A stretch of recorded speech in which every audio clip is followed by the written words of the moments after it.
Now to another good idea, and imagine a machine that could power your house for free. Well, that's exactly what two Australian inventors claim they've developed.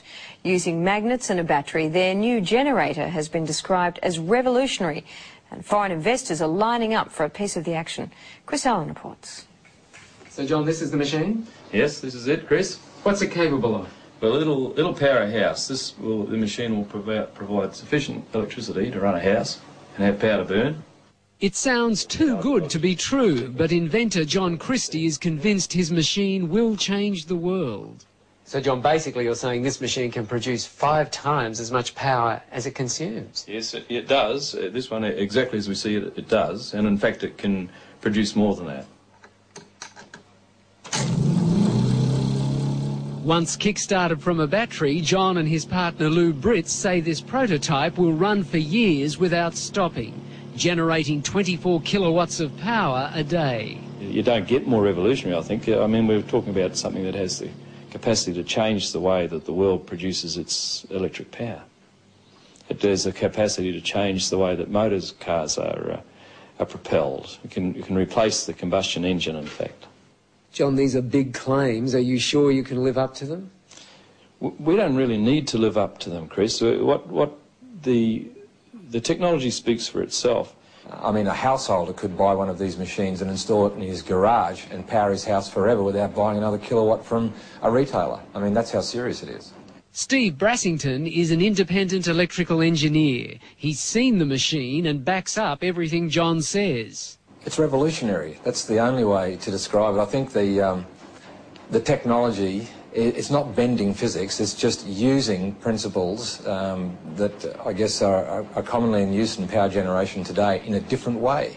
These guys have thought outside of the square. Basically, it's magnetic attraction and magnetic repulsion that provide the movement or the moment of the motor. Can you understand why some scientists are sceptical about it? There is no physicist or engineer who has looked at our motor or has looked at our figures who says it doesn't work. Lou is an electrician and John a businessman in Cairns in far north Queensland. The two unlikely inventors have been tinkering with their machine for 6 years.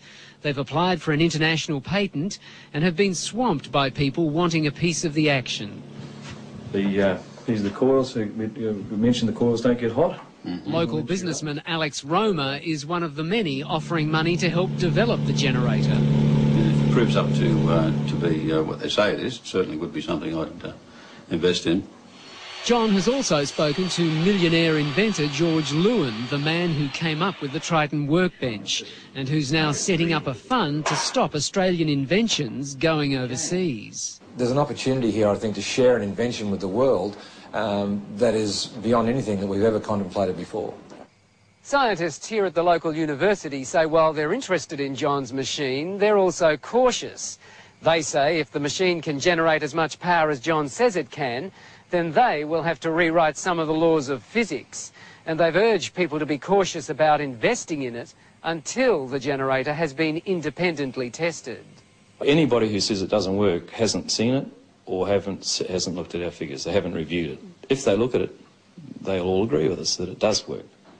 John says the household generator should be available in a year and sell for about $5,000. If he's right, it will make him much more. And how much do you think your technology could be worth to you? I have absolutely no idea. We could be talking about millions of dollars here? Yes, I'd very definitely talking millions of dollars, but I'd hesitate to even take a stab at it. Good idea.